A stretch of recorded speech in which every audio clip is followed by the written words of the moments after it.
Hoy es un hermoso día. Es el día en que recordamos, celebramos y honramos la resurrección de nuestro amado Maestro y Señor Jesús de Nazaret. Jesús, el Hijo del Dios viviente. Jesús, el que ha resucitado de veras.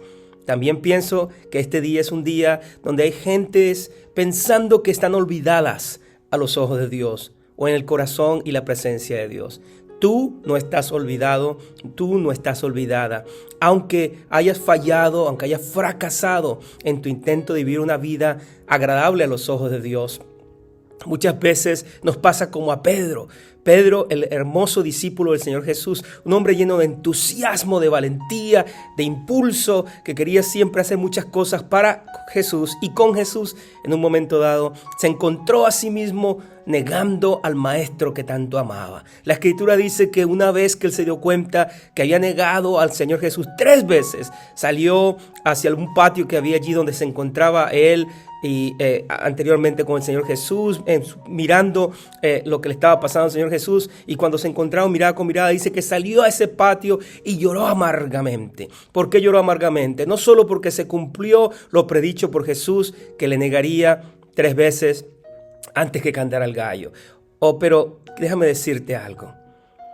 Él lloró amargamente porque no podía creer que le había fallado a aquel a quien nunca le había fallado a él.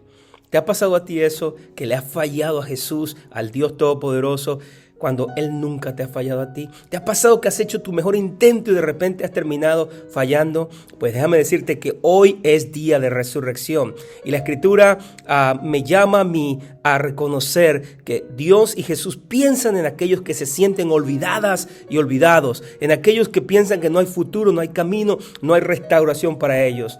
Pedro estaba así. Hoy vamos a hacer una excepción. En vez de utilizar el Evangelio de Lucas, vamos a utilizar el Evangelio de Marcos.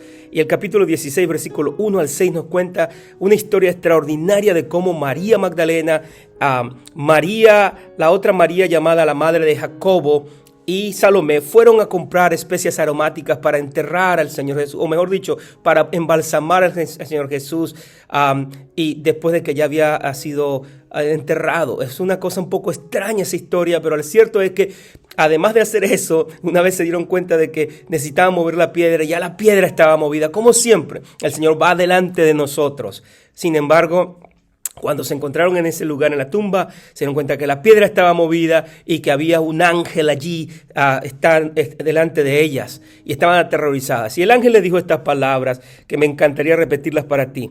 No se asusten, no te asustes, amigo y amiga, hermano y hermana. Les dijo, ustedes buscan a Jesús el Nazareno, el que fue crucificado.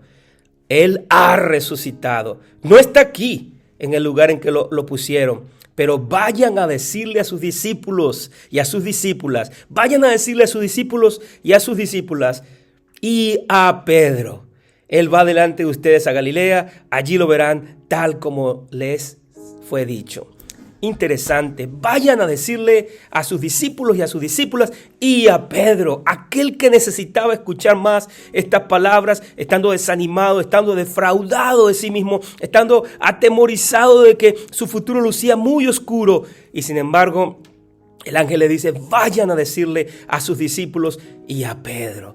Tal vez tú y yo necesitamos escuchar esa palabra, tu nombre dicho por un ángel o por el Dios Todopoderoso, y a Pedro, y a María, y a Luis, y a Juan, y a Alberto, y a Rosa, a Juana, a quien sea, como quiera que te llames. O tal vez otras personas necesitan escuchar el nombre de ellos mencionado por tu boca, decirle, Dios te ama, Dios se acuerda de ti, independientemente de las circunstancias en las cuales te has encontrado. Ve a decirle a esa persona que también Dios se acuerda de ellos. Me acuerdo también de ese texto en la Escritura, en el Salmo, que dice, Dios cuenta todas las estrellas y a cada una llama por su nombre. Y sin embargo, toma tiempo para enmendar el corazón quebrantado. Eso se cumplió literalmente en la vida de Pedro. Jesús vino a enmendar el corazón quebrantado de Pedro. Y yo quiero decirte que tú estás puesto allí para también enmendar muchos corazones quebrantados. Ve a decirle a sus discípulos, a sus discípulas y a otra persona que necesite por nombre propio ser llamada o llamado, y decirle, Jesús ha resucitado de veras. Este es el doctor Alfredo Delgado hablando contigo desde el sur de California. Y sí, ha resucitado. Dios te bendiga grandemente.